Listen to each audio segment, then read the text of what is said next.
Explain well. Exclusive to The Drive with Robin Ross. And today we're talking about Reserve Bank things. Yes, so everyone's been waiting to hear the announcement. It was made just after 3 p.m. today about whether the repo rate would be cut or whether it would remain unchanged. En dit bly onveranderd. Bly inderdaad onveranderd. So, goeie nuus sekerlik, ek dink. Ek weet nie. Yeah, I was going to say, how are we feeling? Is this good news? I mean, at least it hasn't gone up. It could have been worse. Ten minste het dit nie opgegaan nie, maar I think with the repo rate staying unchanged, that doesn't mean that everything else is not also already going up or going to go up. So you've got the small little reprieve of the fact that if you've got any debt or whatever, it's not going to get more expensive. Maar al die ander goede wat mens daagliks gebruik, gaan wel op. And that's where you feel it. Everything does feel more expensive. So we chatted to a senior economist at the Bureau of Economic Research. Her name is Lizetta Eisel-de-Scheffer. And this is what she was talking about, inflation that Roz is talking about and the repo rate and how they sort of work together.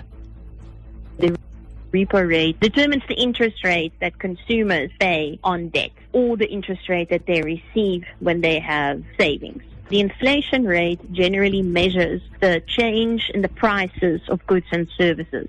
The interest rate is set by the Reserve Bank, and it is set at a specific level in an attempt to push the inflation rate either higher or lower. At the moment, the interest rate is quite high because the Reserve Bank wants inflation to be lower. Yeah, so we're sitting with a core inflation rate.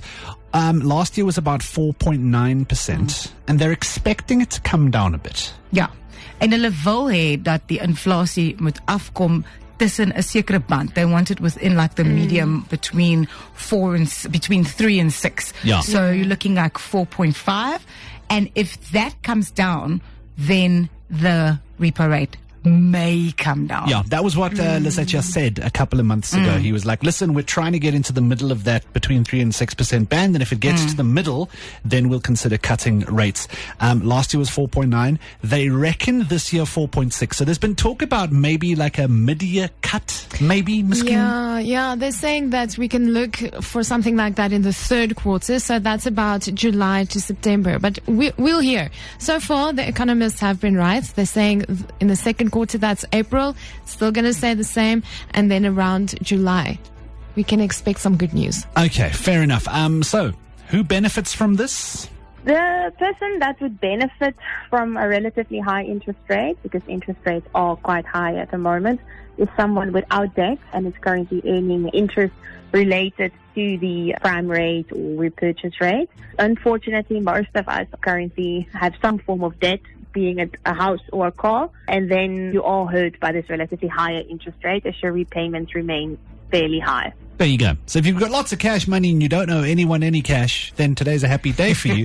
I don't know any of those in this room. This is the truth. Not a chance. You cannot in this day and age not have debt. Ja, This is how I feel about die beste ding oor die hele situasie is wat sy sê, die mense wat sal baat is die mense wat reeds geld het. The people that have got lots of money and lots of savings, because hulle sê spaar. Ja. Maar dit word elke dag so bietjie moeiliker om te spaar. Ain't that the truth, Roseanne McKenzie? 100%. We should all just have more money and no debt, and then we'd all feel better about ourselves. Let's benefit. Maar verstaan ek ook, as jy nou jou portefeuilletjie het en jy het hier en daar 'n investment, is dit tog 'n bietjie goed vir jou, né? It is. Jy gaan nog so klein bietjie meer geld kry, maar dan hang dit maar af hoeveel skuld jy het. Yeah, every little bit helps.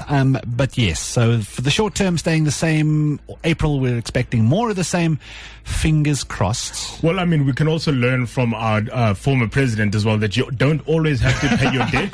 After 20 years, you can still do it and then be like, I'm too old to go to jail, so let me stay in debt. Follow me for your financial advice. Yes. No. Yeah. Look at listen to explain well yesterday. Yeah. So there you go. Repo rate stays at 8.5. Prime lending rate stays at 11.75%. Probably no change in April. Fingers crossed for a bit of a cut in quarter 3.